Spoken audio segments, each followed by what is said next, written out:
Our subject this morning, how to work creatively. As Mr. Cook was reading the story about the hornet's nest in the religious organization of which Master was speaking, that, of course, sometimes is true. But if you are going to work creatively, that's one thing you have to do, is to be able to rise above criticism. As the Master once said, he says, if you walk in the middle of the street, everybody throws apples and tomatoes and everything at you. But if you keep in out of sight, then you go along peacefully. But if you have received something, especially from self-realization, isn't it rather selfish to keep it to yourself? And so, in my own case, as the Master has been so good to me, and that's the only thing he asked me to do. He says, if you enjoy self-realization and it helps you, will you help others to get it? I said yes. And from now I can say, in spite of criticism, that will not hurt us. If you want to work creatively, never mind the criticism. All you've got to worry about is God pleased with you? And if you have that, nothing else matters. Mark that right down. We're here for what purpose? We're here to go back to God. That's all. That's the main purpose. Plus, we have to do a task here, no matter what it is. So if you want to work creatively, get out of the rut and work for God alone. And if people talk about you, let them talk. If God is pleased, nothing else matters. And that's what I have found out. If God is with me, nothing else matters. And that applies to every one of his children, because we're here to go back home to him, to return home to God. And he has sent the channel of self-realization to us particularly through the channel of our Master, who sacrificed his life for so many. Isn't it the least we can do, in spite of all adverse criticism or anything, is to do and work for God, that others may be helped as we have been helped? That's working creatively. That's working not in a rut, but from the inner viewpoint of the soul, the inner inspiration of the soul. And what is the soul? A ray of God within each and every one of us. So let us not forget that. Let's not be little automatons, afraid to do this, afraid to do that. Let us say, God, is this what you want me to do? He says, yes, do it. If he's pleased, nothing else matters. And so that little story reminded me of what the Master said. If you walk in the middle of the road, yes, you'll get the tomatoes, but you'll get the grace of God, and that's the greatest thing. And so, no matter what your work in the world is, no matter where your karma has brought you, no matter what it is, work creatively. Work creatively. Start right there. Don't think, well, when I get out of this job I'm in now, then I'll start working creatively. Start right there. Start right there to do something that will help you to help your own self and then also help others. That is, start to right now, wherever you are. Not wait till conditions are better, then you won't get started. Start right where you are to get out of the rut. To get out of the rut of being an automaton, governed by environment, habit, and latent impulses. Get out of that. Break that by getting the inspiration of your soul. Then you will not work from karmic impulses. Karmic impulses are those things which make us automatons. We get up in the morning and we start out and we do this, we do that. Why? Because we're following karmic impulses. But if you challenge yourself, introspect yourself, and then start to work creatively, you will not be governed by these karmic impulses, but you will lay up a new set of impulses, creative impulses which come from the inspiration of your own soul. That's what we must do if we are to get out of this rut of custom and convention. And you check yourself and see how much you do independently every day.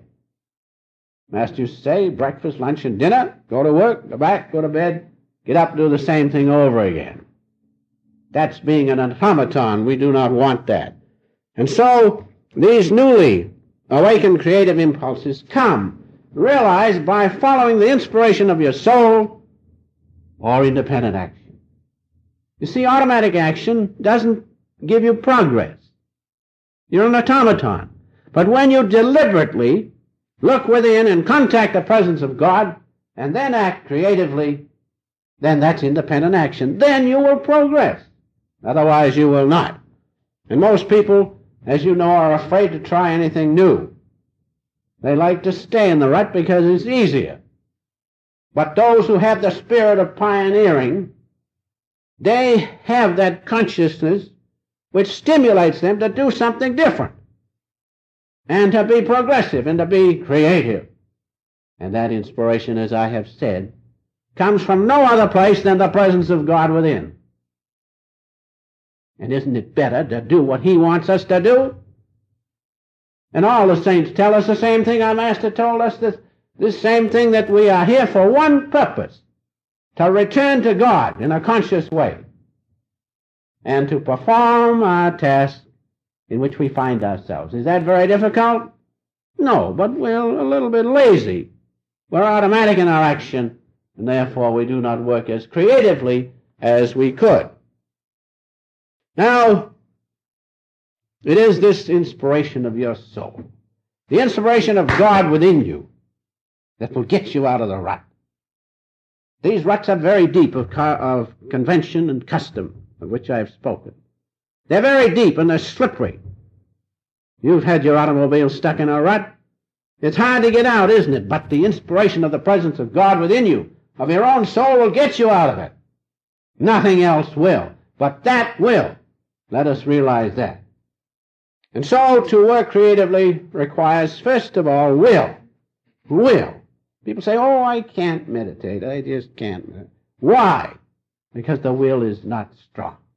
Will is the first thing. Will is the power. The power of volition is the motivating power that gets you out of the rut into creative activity.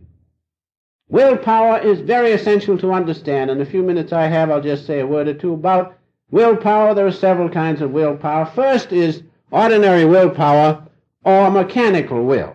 That's what we use in everyday action. As we get up in the morning and start out, we have to use our will, otherwise we don't start out. If you sit down to a nice big meal, it's wonderful, but you got to eat it, haven't you? So you have to use your will in everything you do, but that's mechanical will. And mechanical will is used mostly in everyday action. It's a mechanical process. Now that mechanical will becomes conscious will. When you inject determination and effort into it, you see? Mechanical will, you do it. But when you inject determination and effort into it, then it becomes a conscious will. And what you do in a conscious way. There's more power to the conscious will than there is mechanical will, because you have injected the effort into it and that determination to do something. But the point is, we must realize we must do something creative, not put somebody down in the mud. You can do that with conscious will, but you want to do something creative for God. You see the point? Conscious will is stronger than mechanical will. Now, when you inject into conscious will what? Initiative. Then that conscious will becomes what? Dynamic will. You see the difference? All the saints have dynamic will. You, a true devotee of God, can have dynamic will if you will. What have you got to do? You got to inject initiative into it. Where does the initiative come from? You all know. From the presence of God within. And if you have that dynamic will operating from the presence of God's great light within you, there's nothing you can do. You can do your daily tasks and the main task of this life, to return home to God. But it takes dynamic will to do it. And that means that into your conscious will, you inject the initiative. The initiative, which is God's creative power within you. That's why the saints and the martyrs can do these things, and the great men, even of business and so forth, because they have made their conscious will dynamic by the presence of God being injected into it. That's initiative. Otherwise, we just lay around, go along as an automaton in the rut of everyday living. So just that for about those words about will. Just a few words so that you will understand. Now, what is initiative? Initiative, as I have said, is the creative faculty within us, the spark of the infinite. Will you remember that? The spark of God is in each and every one of us. And if you feel that, it gives you the initiative.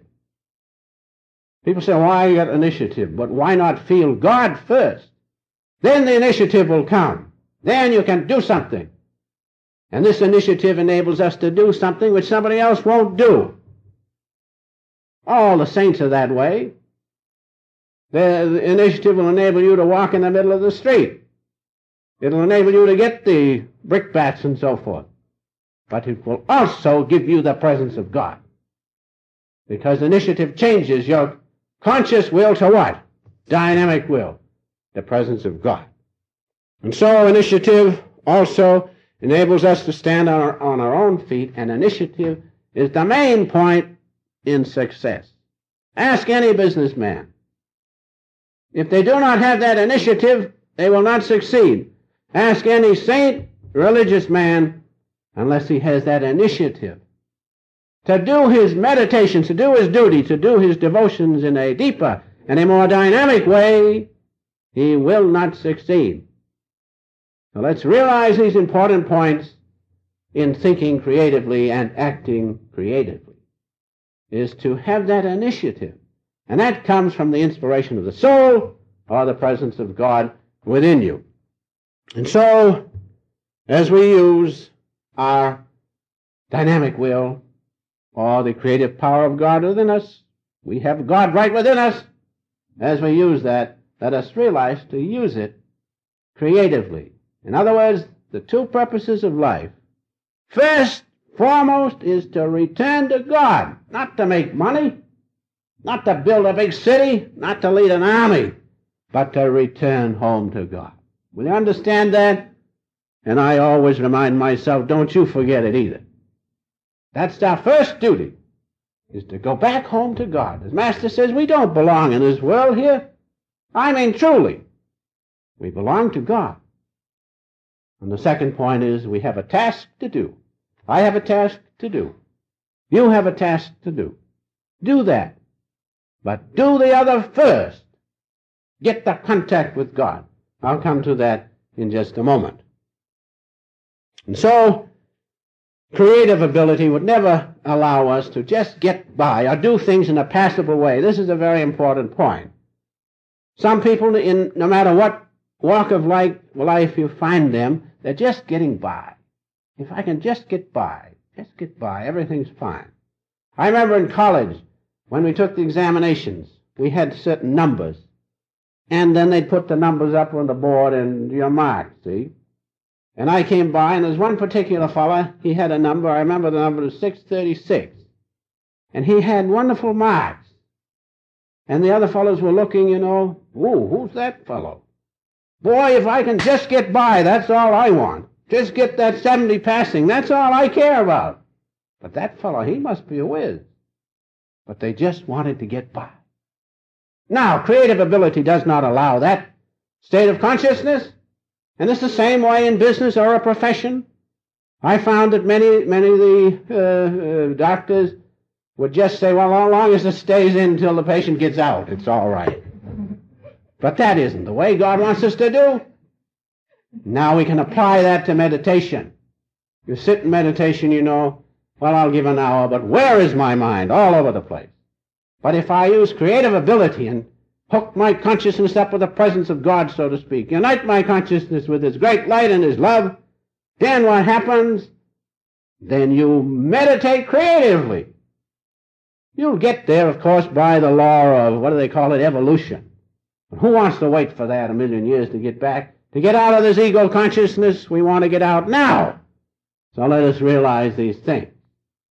So understand, creative ability will not allow you just to get by, so to speak, or as I have put down, just acting passably well. If I can just get by. I used to hear those, if I can just get by. Well, that's why they just got by. But if they'd had that other feeling that, well, I want to do something just to please God, if He wants to give me good marks, that's fine. But just to get by, they just get by, and they'll just get by in meditation if they have that attitude. Master used to call those the indifferent yogis. They just sit there, and they're indifferent. They're yogis, all right, because they're making the effort. But the dynamic yogi is he who works creatively and meditates in a creative way. And so, finally, realize that God is the power behind our life. Realize that. That's what we do not realize. The ego says, well, now you can do this or you can do that. You've got so much power. But we don't realize the ego is a false thing. The ego is your soul attached to this limited vehicle, the pseudo-self. But the real power within us is the presence of God. And we must realize that. Man can create anything if he unites his creative ability, or rather unites his consciousness with the presence of God. That's the main thing. And as God has created universe upon universe, everything we see has come from his creative ability. And we are made in his image. That's where our power lies. So what's the last and important thing? If you want to act creatively in any line of endeavor, especially in a spiritual line, is what? Meditate regularly. Meditate regularly. Have regular devotion until you attain God contact. That's the important thing. If you feel the presence of God within, you have this initiative of which I have spoken, and you are joined to the greatest creative force of all things, which is God himself. And so let us understand that we must create the cause of creative action by uniting with the presence of God within. That's the motivating power. That's the final thing to remember, is to make the contact with God by regular and deep meditation and dependence on him, faith in him, full dependence on God. Because he is our very existence, our consciousness, our thoughts, our emotions. Everything is because he is in us. We must know him. We must make the contact with God. Then we can work creatively and amount to something in the world. Then the next point is this. That is, I have said make the contact with God. One point I do not want to forget is this. When you pray, pray only in his presence. When you want to work creatively, you know that you can work creatively if you have contact with God. Then why not, when you pray to be able to work creatively in any line, business or anything, why not make the contact with God first? Why not establish the cause of right creative ability by contacting God first? Now, how are you going to do it? Very easy. When you pray, pray only after you get contact with him. Not, Lord, let me have this deal go through and everything. Make the contact with God. How? Hear the cosmic sound. Hear the cosmic sound. See the cosmic light at this point if you can. But anyway, you can feel in your heart, God, I am your child. Make the contact with God. Then you know what? You know he hears you. You understand? You pray to God, he's some vague thing off in the distance. But when you establish contact with God and then pray to him, you know he hears you. And if I know God hears me, what do I care? I know he hears. That's all that amounts. Then you can act creatively without any obstructions because you're not doubting. That's the next point. When you make the contact with God and you know he hears you, do not doubt then, and he will never let you down. These are the Master's words. Do not doubt after you make the contact with God and you pray to him in his consciousness. That is, as the barrier has been removed. You hear the cosmic sound, the own vibration. That's the presence of God. In the beginning was the Word was with God, the Word was God. Now when you make that contact, you know he hears you. If you see the light at this point, God is light. Light has created all things. His omniscience is in that light, just as it is in the cosmic sound of Om or Amen. And when you feel in your heart the bliss of his presence, when you know he's watching over you, his consciousness is there, you've made the contact, pray then, and you will act creatively. This is very important to realize that. And so the second thing, as I have said, don't doubt. Don't doubt. It's the doubt that spoils the whole business. Do not doubt. Have faith in God, even though it kills you to do it. Do it. And then act from this elevated state of consciousness. And you cannot help but work creatively because you have joined your will with God's will. You have joined your soul's inspiration with the great inspiration of the Master of the universe. How can you fail to act creatively? Make the contact with God. And if He is pleased, if all the rest of the world are displeased, and you haven't a place to lay your head or a friend left in the world, but you know God is pleased with you, you're working creatively and nobody can disturb you. Realize that. And I'll close just with a few words from the Master's writings from his little book, Law of Success. Or we might say the law of working, acting creatively. When God is working within you,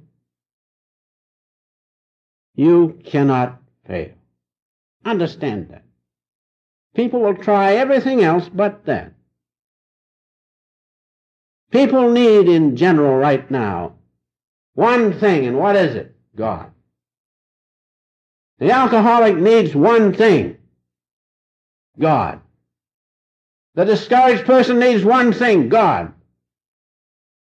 The yogi, the devotee needs one thing, and one thing only, and that is God. And so the Master goes on, every faculty you possess will increase in power. Every faculty you possess will increase in power when you hook up, so to speak, join with the presence of God within. When you do your work with the thought of serving God, you receive His blessing. And so if you make the contact with God, and then act from that elevated state of consciousness, you cannot fail. You will surely work creatively, for God is with you.